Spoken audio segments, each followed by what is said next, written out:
Hola, ¿cómo estás? Soy el pastor Leobaldo Chea y estoy muy feliz de que podamos seguir avanzando en el estudio de la palabra de Dios. Lámpara es a mis pies tu palabra y lumbrera a mi camino. El libro de Romanos tiene mucho que enseñarnos, así que vamos a esta aventura. Bienvenidos entonces a todos nuevamente. Gracias por estar en este tiempo y por darse ustedes este tiempo para profundizar un poco más en la palabra. Vamos entonces al estudio inductivo. Vamos a ver de qué se trata. Básicamente, el estudio inductivo. ¿Qué es? ¿Qué es un estudio inductivo? Acá yo le estoy poniendo un vínculo, o sea, no es un vínculo, sino que un link de Indubiblia. Si usted quiere entrar después, investigar por su cuenta, eh, el- la mejor página para poder avanzar en lo que es estudio inductivo es Indubiblia, ¿ya? Entonces, yo lo recomiendo porque le va a servir para ir complementando lo que nosotros estamos viendo acá.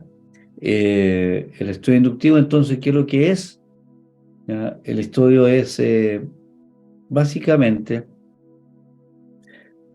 la Biblia. Debemos entender que hemos dicho que es una colección de documentos, 66 libros, y cuando nosotros vamos a estudiar este libro, entendemos que al leer la Biblia, leemos la Biblia en el estudio inductivo, y no un libro acerca de la Biblia. Esto es fundamental entenderlo, porque muchas veces uno tiene muchos libros, muy buenos escritores a lo largo del tiempo. Muchas personas han escrito temas que nos interesan, ya sea del Apocalipsis, del liderazgo, de la iglesia, de teología, sistemática, algunos aspectos de Jesús, pensamientos acerca de Dios, y todo eso está bien, todos esos son aportes importantes a los cuales uno puede acceder. No obstante, son los pensamientos del ser humano, del personaje, del que escribe, en este caso el autor del libro. Entonces, muchas personas se dedican a comprar libros en base, libros que hablan acerca de la Biblia, temas del matrimonio, temas para la vida exitosa, temas para aprender a hacer cosas y comentarios bíblicos. Eso está absolutamente bien. Sin embargo, para estudiar la Biblia, en el estudio inductivo, vamos directamente a la Biblia y no vamos a un libro que nos hable acerca de la Biblia. Entonces, esa es la gran diferencia, la gran impronta que nos permite el estudio inductivo, ir directamente a la palabra y no pasarla por la interpretación de alguien más antes de llegar a la Biblia. Esto es lo fundamental y la pureza de eso es lo que queremos mantener. Se escudriña el texto bíblico sin prejuicios ni presupuestos. Prejuicios, en este sentido, está referido a entrar a leer la Biblia con un juicio previo, es decir, yo ya tengo una conclusión de lo que debería decirme la Biblia. Entonces, cuando yo llego a la Biblia concluyendo de lo que debe decirme, entonces yo busco en el fondo una afirmación, una confirmación a mi pensamiento y hago que la Biblia hable acerca de lo que yo quiero. Entonces, hoy día esto se está dando mucho, ya que están levantándose muchas ideologías diferentes y muchas teologías, teólogos van acomodando el pensamiento teológico a la ideología de turno. Y es así como se hace hablar a la Biblia un montón de atrocidades también. Algunos no son tan dañinos en el contexto evangélico, pero hay otros que sí son bastante dañinos en el mismo contexto. Personas que relectura de la Biblia, reinterpretación de la Biblia e incluyen algunas de sus teorías, obligan a la Biblia a decir lo que la Biblia no dice. Entonces, cuando uno va a la Biblia, tiene que ir a la Biblia a leerla sin un prejuicio y tampoco sin un presupuesto. Yo supongo que la Biblia debería decirme tal o cual cosa. No, eso, primero vamos al texto bíblico y luego veamos cuál es el resultado. Se lee la Biblia en contexto, no se lee en trozos aislados. Esta es otra cosa muy importante. Hay muchas personas con una fe muy sincera, muy honesta, que toman un párrafo de la Biblia o que en algunas librerías o casi todas las librerías cristianas de todas las denominaciones hay unos depositarios, digamos, unos contenedores pequeñitos que tienen versículos bíblicos. Se llaman pan de vida, en algunos casos. Entonces, muchas veces una persona se alimenta solamente de este pan de vida. En la mañana, pum, abre, saca el pan y dice, ¿qué me dice Dios? O sea, como una especie de horóscopo. Y eso está bien. Los panes de vida que estén en la mesa, en el velador, en fin, que estén, eso está bien. Pero eso no es alimento suficiente. Es como que todo el día y todos los días te alimentaras solamente de galletas. Entonces, y además, al leer solamente el párrafo, no se entiende el contexto, o sea, qué quiso decir, o sea, qué hasta antes de ese párrafo, qué está después de ese párrafo, cuándo fue escrito, cómo fue, qué quiso decir el escritor, en fin. Entonces, no se lee en trozo aislado. Quiero reiterar que lo que estoy diciendo es que en este estudio inductivo no se hace eso. Pero si usted tiene un pan de vida en la casa, no lo vaya a tirar a la basura. Déjelo donde está y léalo todas las veces que sea posible. ¿Ya? Por lo tanto, el estudio inductivo generalmente abarca un libro entero. Por eso nosotros el año pasado terminamos el libro de Jeremías y hoy día nos estamos dando esta hermosa, hermosísima tarea de estudiar el libro de Romanos. El libro completo. Entonces, al final de este estudio, cuando usted termine de estudiar, cuando terminemos de estudiar juntos, usted va a tener un panorama tan claro, tan nítido del libro de Romanos. Y esto es tan importante, no que sea más importante que todos los otros estudios que hemos estado viendo, sino que este es un estudio que le va a fundamentar mucho su fe en la palabra, va a tener mucha claridad sobre la doctrina y va a saber mucho más, mucho más acerca de su fe y práctica doctrinal. Entonces, por eso que es muy importante que invite a más gente, gente que no ha tenido un acercamiento antes a la Biblia. Esta es su oportunidad de acercarse a la Biblia y tener una línea doctrinal muy clara, muy nítida, porque Romanos nos aclara muchas cosas al respecto. Aquí, si no todo, si no todo. Así que vemos el libro entero.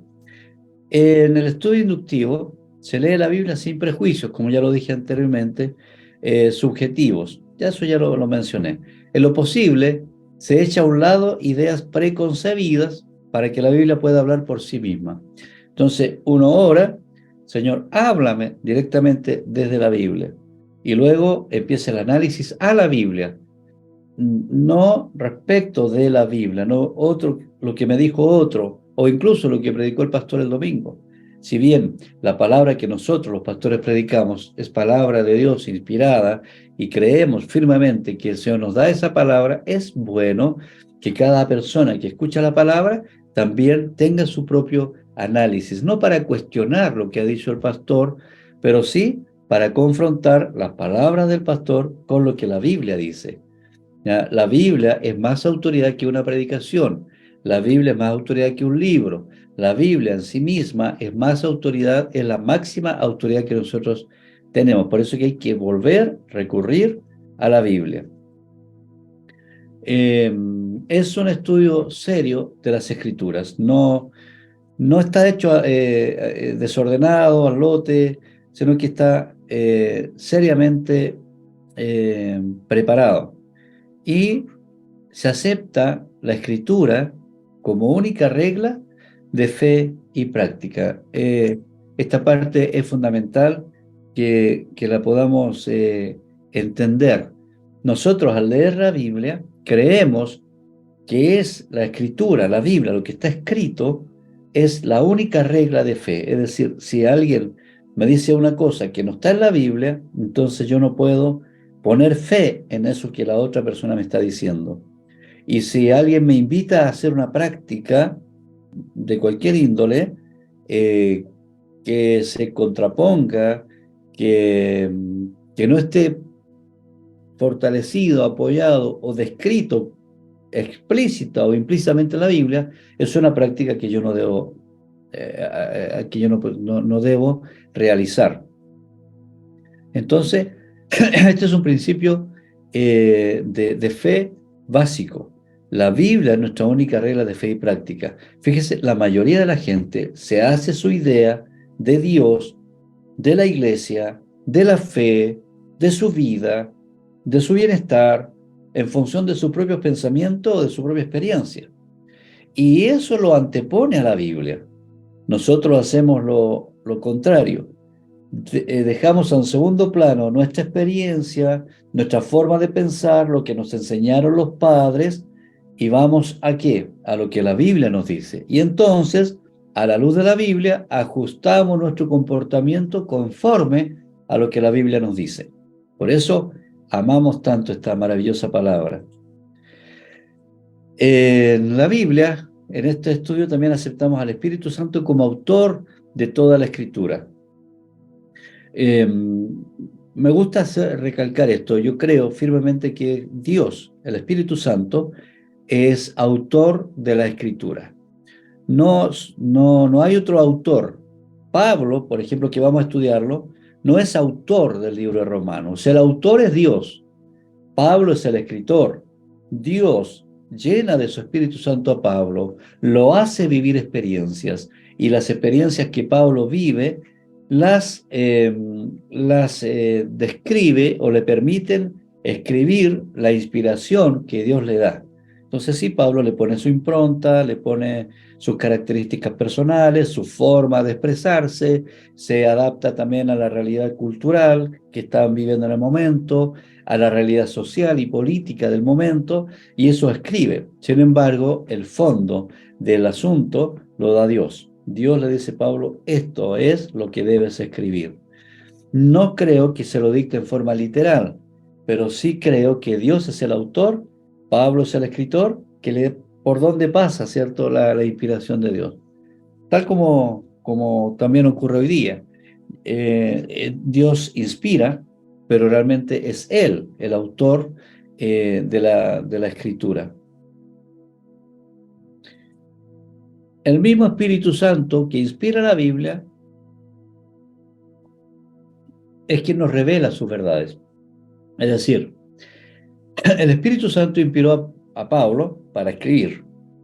Pablo pasó por su lápiz la inspiración de Dios, y luego eso fue escrito, fue traducido, fue conservado en los años, en los siglos, y de alguna forma llegó en nuestro idioma a nosotros. Lo que Pablo escribió en un idioma X, el griego en este caso, llega a nosotros ahora, pero llega en español o en inglés o en el idioma que esté, un idioma contemporáneo. Entonces, el mismo Espíritu Santo que inspiró las palabras para que Pablo escribiera en griego, ese mismo Espíritu Santo que es el autor de la Biblia, entonces es el que ahora inspira en nosotros para que entendamos lo que él quiso decir cuando inspiró a Pablo. Entonces, el mismo Espíritu que inspiró a Pablo, ahora nos inspira a nosotros para que entendamos. Y entonces eso se le llama que el mismo Espíritu Santo, de lo escrito en la palabra, del Logos, sustrae el Espíritu, y con su Espíritu, juntamente con nuestro Espíritu, trae la revelación que baja al corazón, y luego nosotros decidimos ponerlo en práctica. Entonces, es una cadena maravillosa, porque el Espíritu Santo primero toma en el tiempo por allá tomó a Pablo, pero como Dios es eterno, ese mismo Dios ahora baja la inspiración y a través de la Biblia nos muestra lo que le quiso decir a Pablo y al pueblo de ese tiempo, aplicándolo también a nuestro tiempo. Es el mismo Espíritu Santo que trae la revelación. Por eso nos importa mucho que el estudio inductivo sea también hecho con oración y con búsqueda sincera de Dios. El estudio inductivo se realiza una lectura intencional y disciplinada de la Escritura. En esto, yo sé que la mayoría de las personas no tienen una disciplina clara para estudiar la Biblia. Por eso lo que pretendemos con esto, lo que pretendo con esto es que cada persona a lo menos tenga un método, un sistema para estudiar la Biblia. Y lo cumpla a cabalidad al 100%, al 90%, al 80%, al 10%, por lo menos tiene algo, tiene conciencia que tiene que hacer algo para estudiar bien la Biblia, para entender la Biblia espiritualmente. Entonces se realiza una lectura intencional y disciplinada. Como ya le hemos indicado, se lee la Biblia en varias versiones y en varias oportunidades. Desde el verano, que estamos diciéndole a todas las personas que por favor lean la Biblia, en este caso Gálatas, y también que lean, que lean Gálatas y que lean Romanos. Me desconcentré un poco porque llegamos al límite 100 de los participantes y no sé qué pasa con si alguien más se agrega porque la lista son más de 200, 230 y tanto. Entonces, si me ayudan ahí técnicamente, ¿qué pasa con los que no lograron entrar al número 100? Quizás queden afuera, ojalá que no. Sigamos. Entonces, se destacan palabras claves, nombres, lugares, etcétera, en la lectura intencional. Entonces, leo la Biblia en 3 versiones al menos, estamos leyendo Gálatas y Romanos. Gálatas yo recomendé que se leyera para que con un lenguaje diferente se pudiese entender los mismos principios que enseña Romanos. Son libros muy similares en diferentes contextos, a diferentes destinatarios, y Gálatas es mucho más fácil de entender que Romanos. Entonces, al leer Gálatas ya tenemos una base para entender también Romanos. Los que no lo han hecho, todavía les recomiendo que lo comiencen a hacer, ya que todavía no llegamos de lleno al texto. Entonces, mientras llegamos, esta semana, lea Gálatas y lea Romanos, pero léalo en diferentes versiones. Siempre incluya la versión Reina Valera 1960, toda vez que es la versión que yo este año tomé como base para poder estudiar el libro de Romanos. Se destacan palabras claves, y cuando digo se destacan, ya les voy a enseñar después a cómo subrayar, marcar, con colores, con destacadores, en fin, con formas. ¿Para qué? Para que al volver a leer, ustedes ya van identificando ideas, conceptos, temas completos, y así se va extrayendo al máximo la pulpa, ¿cierto? La savia de la Biblia. Siempre se busca responder a la pregunta, ¿qué dice la Biblia? No qué digo yo, qué quiero yo que diga la Biblia, sino se responde a la pregunta, ¿qué dice la Biblia? Y no se llega a la Biblia con conclusiones hechas, sino se sacan las conclusiones de la Biblia misma basándose en las evidencias. Y esto es muy importante. El estudio inductivo es un estudio científico, por lo tanto, busca evidencias. Y las evidencias las buscamos dentro de la misma Biblia, no en comentarios externos. Obviamente que hay comentarios externos de tipo histórico, de tipo geográfico, cultural, que nos ayudan a entender el contexto de la Biblia que estamos leyendo. Pero las conclusiones de la esencia del espíritu de lo inspirado por Dios sale directamente de la Biblia y de acuerdo a las evidencias que la misma Biblia nos muestra. La Biblia inspirada es la máxima autoridad y no nuestra propia opinión, porque hay gente que dice, bueno, eso dice la Biblia, yo pienso diferente. Tiene todo el derecho a pensar diferente, pero con todo respeto, estamos en estudio inductivo y todo pensamiento diferente es errado, diferente a la Biblia, no a lo que yo diga, diferente a lo que la Biblia dice. Entonces, es muy importante para nosotros, pueblo cristiano, entender que la Biblia es la máxima autoridad. Nada puede ir en contra de lo que la Biblia dice. Es nuestra gran constitución, la Biblia, constitución para nuestra vida presente, pasada y también futura y eterna. Y no es nuestra opinión la que puede prevalecer sobre la Biblia. Es ir a la fuente misma de la información, es a donde Dios se inspiró. Es conseguir evidencias que afirman la información. Es buscar conscientemente en la misma Biblia evidencias. Y cualquier conclusión se basa en evidencias que pueden volver a leerse, volver a comprobarse. No cosas subjetivas, sino muy objetivas. Es recrear lo que fue inspirado por el Espíritu Santo, lo que yo le explicaba de que el Espíritu inspira a Pablo y luego nos inspira a nosotros. El mismo que le hizo escribir a Pablo nos ayuda a nosotros a leer. Es dar a entender, a bajar al Espíritu lo que estamos diciendo. Es darle toda la autoridad al mensaje de la Biblia y no a lo que siento, a lo que me parece o a lo que alguien haya dicho, sino al mensaje de la Biblia. Esa es la autoridad máxima.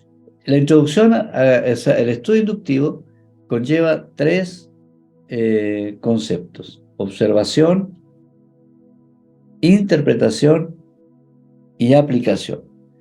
Ya, observación, ¿ya?, implica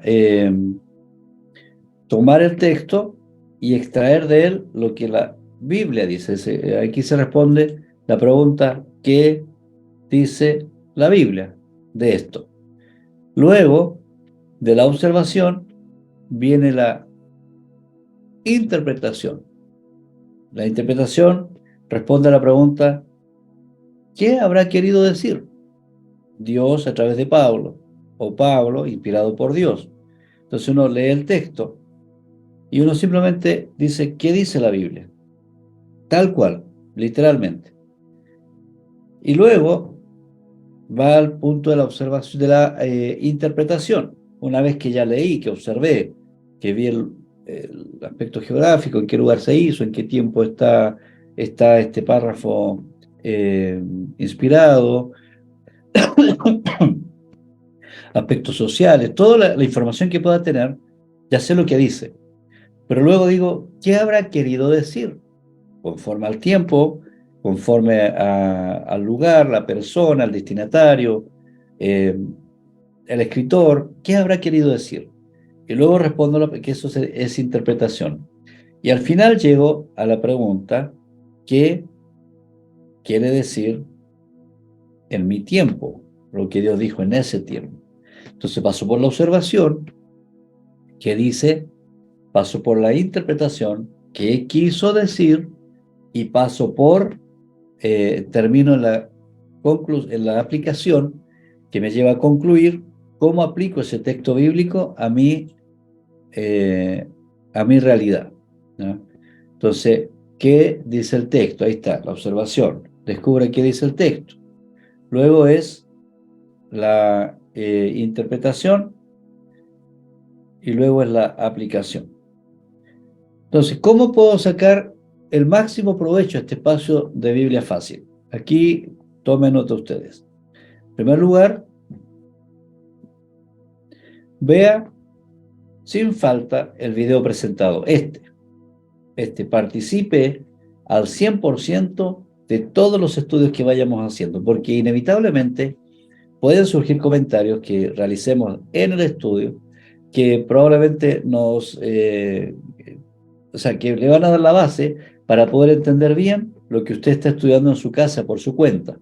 Lo que hacemos acá lo que hago yo es una asistencia al estudio, pero en realidad el máximo estudio lo haces tú en tu propia Biblia o en el texto de los libros que yo te voy a mandar, que están hechos para eso. Entonces, vea sin falta, o sea, no trate de saltarse el video, es como la base, pero no es el todo, ¿no? Por otro lado, separe un tiempo diario, prográmese 30 minutos al menos para estudiar el libro de Romanos. Esto depende de cada persona. Y si ojalá pudiese tener la disciplina de levantarse un poquito antes de todo lo que hace en el día y decir: ya, esto voy a hacer mi estudio inductivo 30 minutos antes de comenzar todo mi día, sería ideal. Ideal en la mañana, porque en la noche ya por lo general ya la persona está cansada, ha tenido un día ajetreado, lo último que quiere es ponerse a leer. Quizás algunos sí lo hacen, pero usted ubique su tiempo, mediodía, de acuerdo a su realidad, a su trabajo, a su rutina, pero incluye en su rutina a lo menos una hora con Dios, de los cuales usted puede aplicar 30 minutos. Si habláramos del 10% que le corresponde el tiempo a Dios, serían 2 horas 40 minutos que le corresponde entregarle al Señor. Pero como recomendación, por lo menos una horita, y de eso 30 minutos separe para el estudio inductivo diario, y así va dosificando mejor el aprendizaje.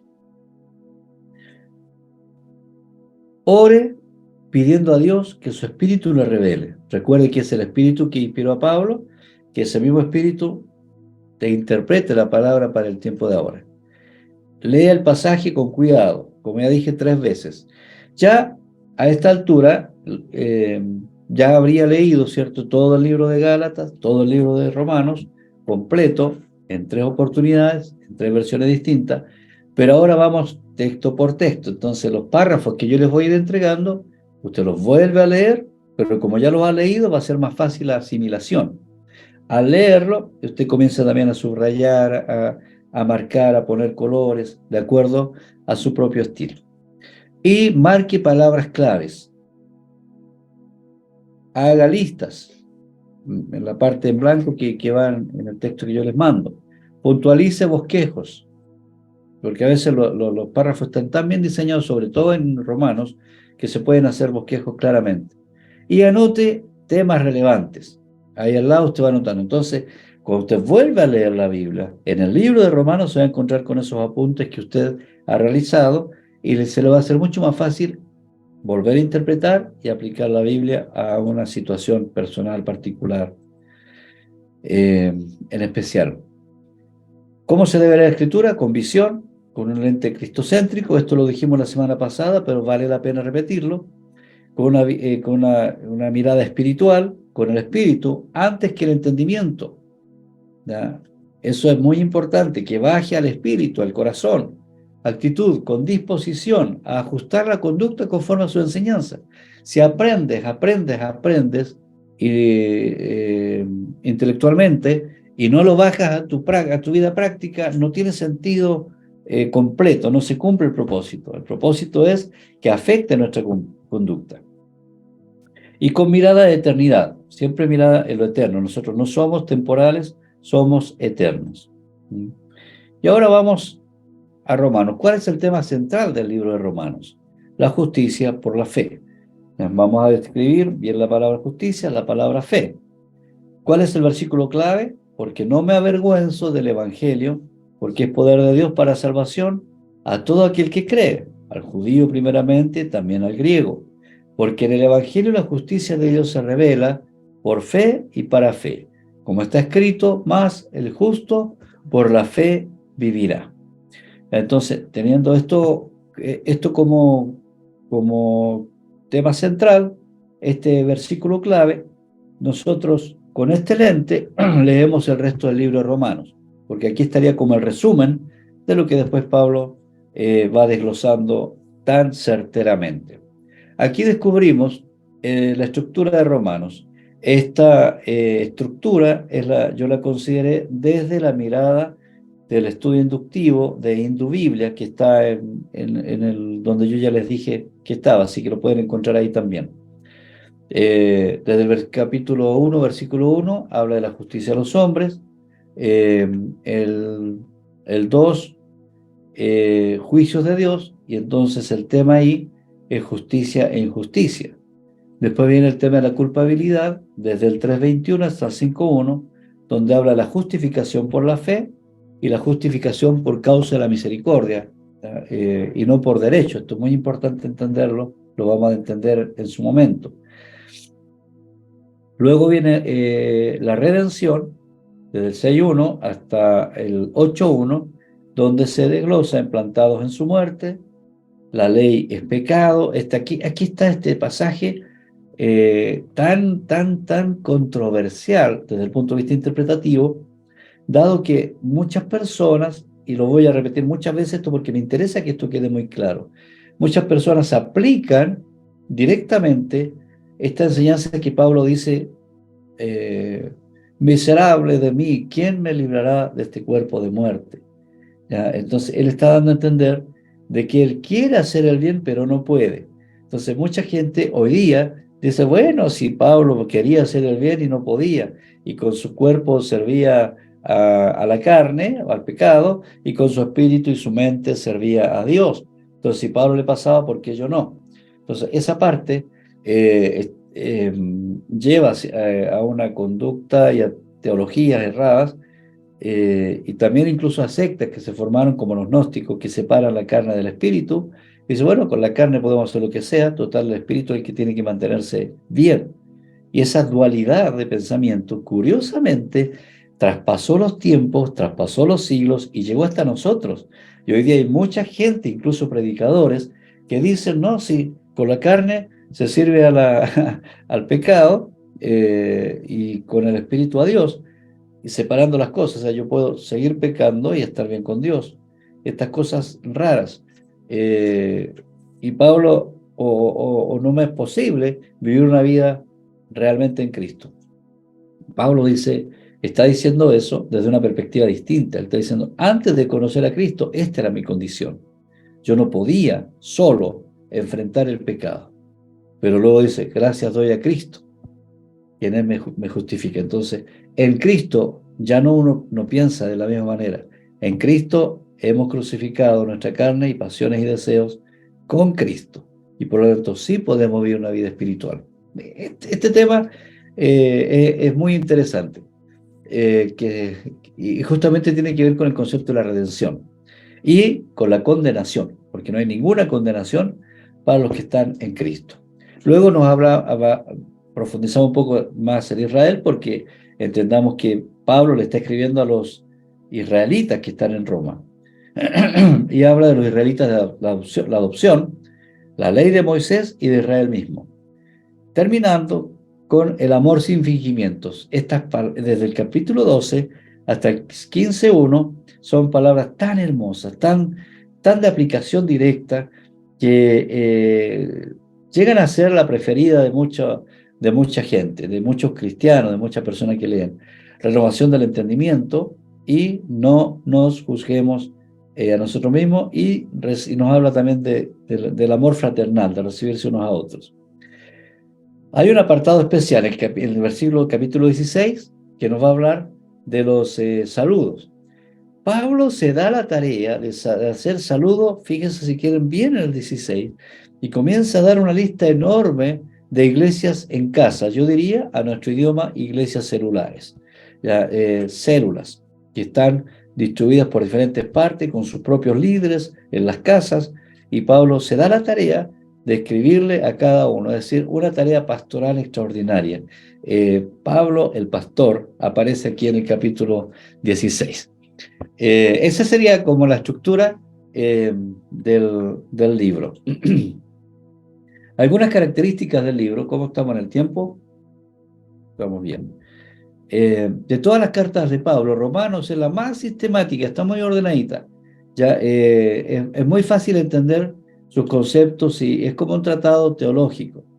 Le da gran énfasis a la doctrina cristiana. El número y la importancia de los temas teológicos que se tratan en esta carta son excepcionales. El pecado, la gracia, la elección, la salvación, la fe, la justificación, la santificación, la redención, la muerte y la resurrección. Si no entiendes el concepto, digamos, el significado de cada una de estas palabras que están aquí, que están puestas acá, las vas a entender en el proceso de este estudio. Así que no te preocupes, porque la idea es Biblia fácil, es que el libro de Romanos se te haga muy fácil entenderlo. Para eso estoy trabajando. Y el uso extenso de citas del Antiguo Testamento. Aunque Pablo regularmente emplee citas del Antiguo Testamento en sus cartas, en Romanos estas citas sostienen el argumento. O sea, todo lo basa en el Antiguo Testamento. Es extraordinario. Él quiere hablar de la gracia y usa todo lo que está en el Antiguo Testamento acerca de la ley. Pablo es un genio, de verdad. Una preocupación intensa por Israel. Pablo escribe de la condición actual de este pueblo, de su relación con los gentiles y de su salvación final. Pablo realmente está preocupado para que el pueblo de Israel sea salvo, y sea salvo a través de la verdad, y no de un supuesto, de un presupuesto, de un prejuicio. ¿Qué otras características tiene el libro de Romanos? La fidelidad de Dios aparece como tema central en Romanos. Su fidelidad a su promesa, a la promesa de Abraham, se revela la salvación con base en la fe. Recordemos que Abraham fue antes que la ley, pero Abraham fue justificado por fe. Luego se escribió la ley. Entonces, esto Pablo lo desarrolla de manera extraordinaria también, aclarándonos muy bien los tiempos y los conceptos. Rectitud. El ser judío o gentil no es un mérito personal justificado ante Dios. Cada uno, aparte de Cristo, está bajo su ira. Esto es importante. Judíos y gentiles están condenados por el pecado. No por ser judío te vas a salvar, ni por ser gentil te vas a condenar. No. Pero aquí están las buenas nuevas. Mediante la muerte de Jesús, Dios atribuye su propia justicia a todo el que cree, es decir, al judío y también al gentil. Gentil, entiéndase, son todas las personas, todo el mundo, menos los israelitas, ¿ya? Entonces, gentil somos todos, ¿ya? Para el pensamiento judío, el gentil estaba condenado por no ser judío, y ellos estaban salvos por ser judíos. Lo que Pablo dice es, no, si todos, judíos y gentiles, pueden ser salvos, pero por el judío Cristo, por ahí. A través de la unión con Jesús, el poder del Espíritu Santo le permite a los cristianos vivir vidas rectas aquí y ahora. Esa es la gracia de Dios y el poder aplicado a nosotros. Reconciliación. Este libro está marcado por la preocupación de Pablo en cuanto a la reconciliación racial y la sensibilidad transcultural. ¿Qué quiere decir con esto? Que está tratando de reconciliar a judíos y gentiles, que no se menosprecien por el tipo de nacimiento que tuvieron, por el lugar donde nacieron, por su origen, sino que entiendan que en Cristo judíos y gentiles tienen la misma importancia y que tiene que existir una sensibilidad transcultural de aceptar algunas costumbres de tal y cual raza, cualquiera sea. Entonces, Pablo da consejos para resolver conflictos que la iglesia tenía en forma interna, eleva la actitud de Cristo como el ejemplo para las nuestras, es decir, si Cristo actuaba de esa manera, nosotros debemos actuar de la misma manera. Cristo es nuestro modelo.